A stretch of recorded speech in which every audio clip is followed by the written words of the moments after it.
시청자 여러분 안녕하십니까? BOA 모닝뉴스 시작합니다.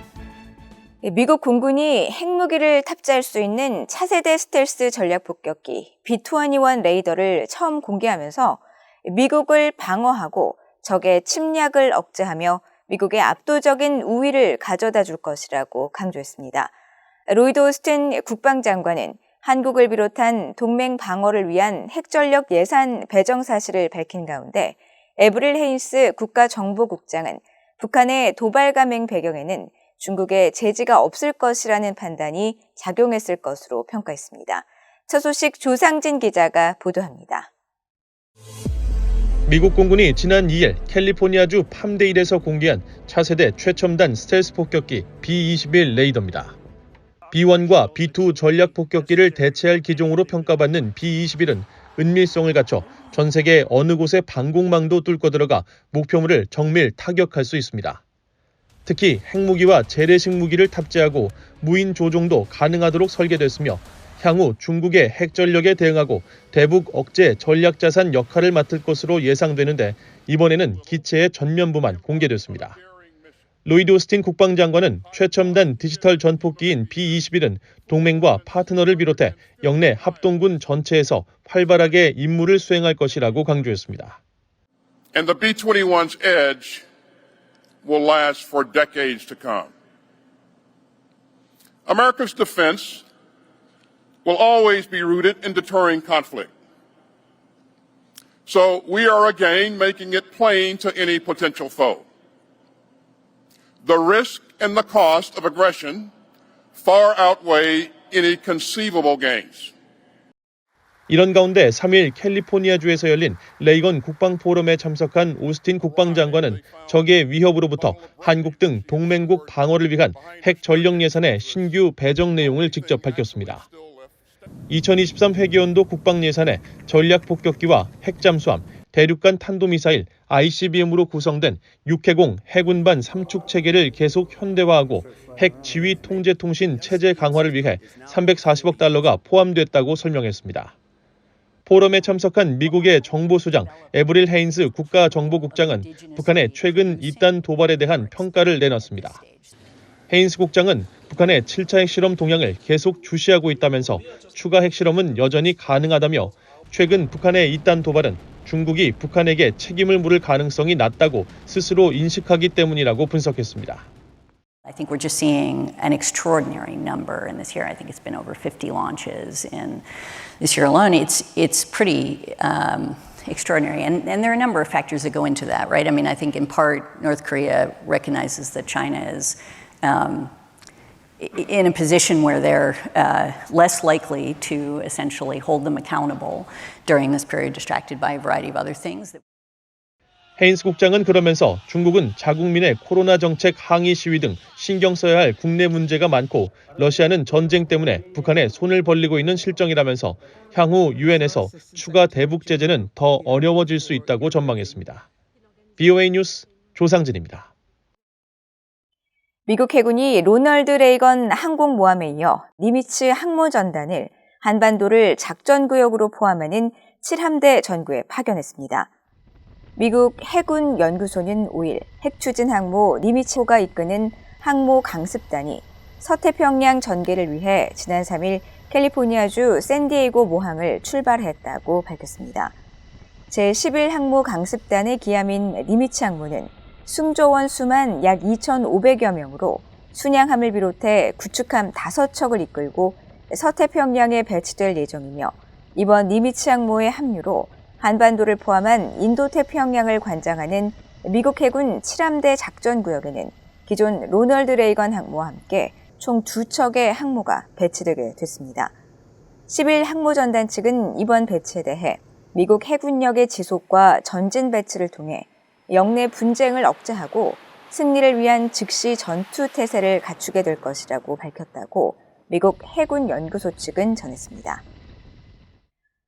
북한이 동해와 서해상으로 포사격을 가해 9.19 남북 군사합의를 또다시 위반했습니다. 이번 포사격은 대륙간 탄도미사일 ICBM 발사 17일 만의 무력 시위로 최근 미한일 3국이 각각 발표한 동시다발적 대북 제재에 대한 불만 때문이라는 분석이 나옵니다. 박동정 기자의 보도입니다.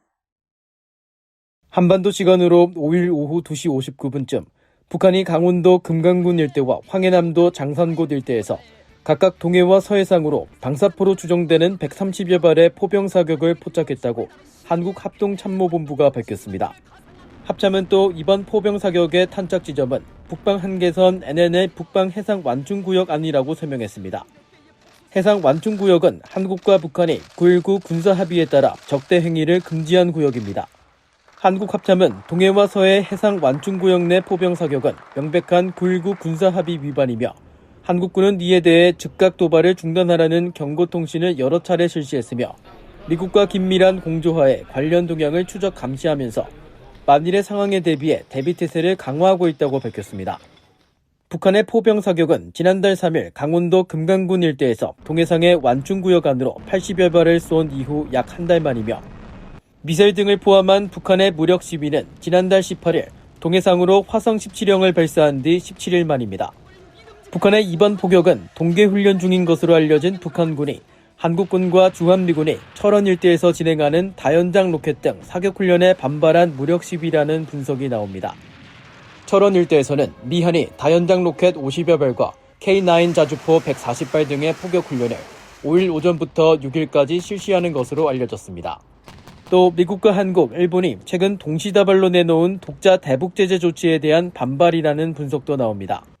유엔 안전보장이사회가 중국과 러시아의 비협조로 북한에 이딴 안보리 결의 위반 행위에 추가 조치를 내놓지 못하고 있는 가운데 미한일 3국은 조율을 통해 지난 2일 북한의 핵과 미사일 개발에 관여한 노동당 고위 간부들을 포함해 개인과 단체 등에 대한 독자 제재를 각각 발표했습니다.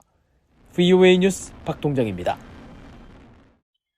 미국, 한국, 일본 3국의 동시적인 대북 제재 조치에 대해 전문가들은 좋은 소식이라면서 유엔에서 더 이상 북한을 제재할 수 없다는 현실을 반영한 것으로 평가했습니다.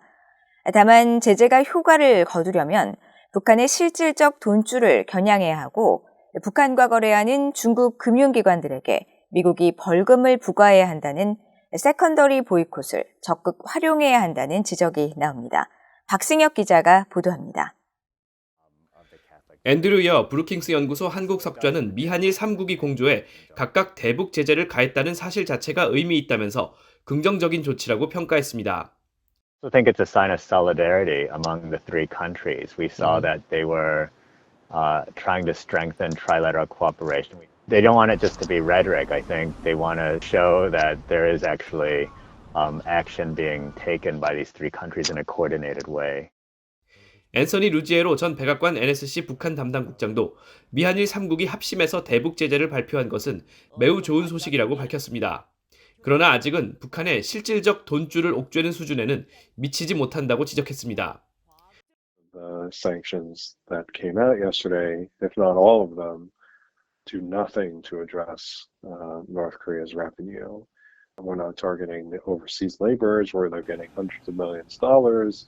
We're not targeting coal shipments where they're also probably getting millions of dollars from that. And we haven't really found a good mechanism to go after their cyber and cryptocurrency theft.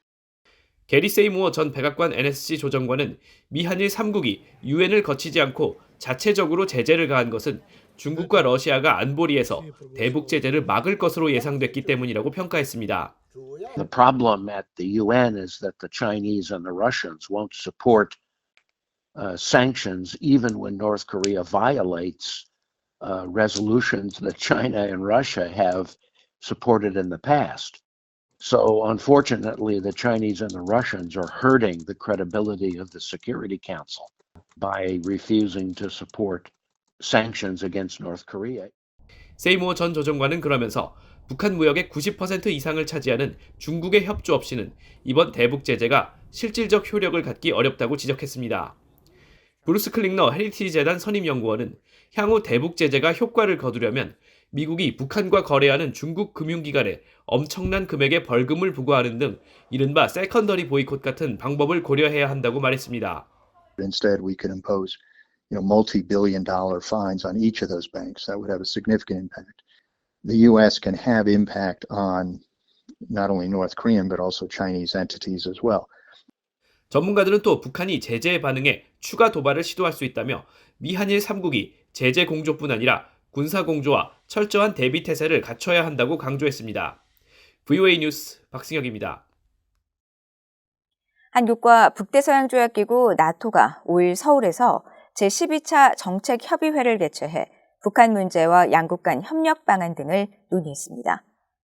한국 외교부는 이날 보도자료에서 양측은 이번 협의회에서 한반도 문제를 포함해 동북아와 유럽의 정세, 양측의 안보 정책에 대한 상호 협력 방안 등을 논의했다고 밝혔습니다. 이어 한국은 특히 비핵화 로드맵인 담대한 구상을 바탕으로 북한의 완전한 비핵화를 추진하겠다는 윤석열 정부의 외교적 노력을 설명하고 나토의 지지와 협력을 당부했으며 나토 측은 한반도의 지속 가능한 평화 달성을 위한 한국의 외교적 노력을 환영한다는 뜻을 밝혔다고 설명했습니다.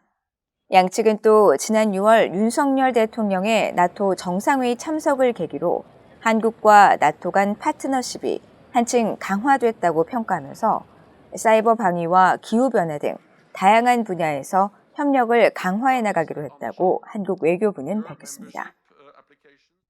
북한이 7차 핵실험 등 추가 도발을 감행하면 국제사회로부터 고립이 더욱 심화하고 이로 인해 내부 인권 상황이 더욱 악화할 것이라고 제임스 희난 서울 유엔 인권사무소장이 밝혔습니다.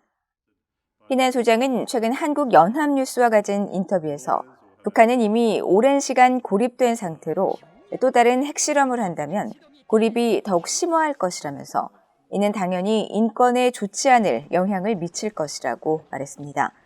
이어 고립은 곧 대화가 중단된다는 뜻이고 인권 상황 개선을 위한 기술적 지원도 끊기며 정보의 출입에도 어려움이 생긴다면서 제도 자체도 북한 주민을 더욱 억압하는 방향으로 흘러갈 것이라고 설명했습니다. 희난 소장은 또 북한의 군사 도발이 강화되는 상황에서 인권 문제가 상대적으로 도외시되는 경향이 있다는데 우려를 표했으며 신종 코로나 바이러스 사태 이후 탈북민 급감으로 대북 정보 수집에 어려움을 겪고 있는 현실에 대해서는 대북 단체와 관계부처의 정보 공유 협조와 새로운 기술 활용 등을 통해 보완해 나갈 것이라고 강조했습니다. 이상으로 VOA 모닝 뉴스를 모두 마칩니다. 시청해주신 여러분 고맙습니다.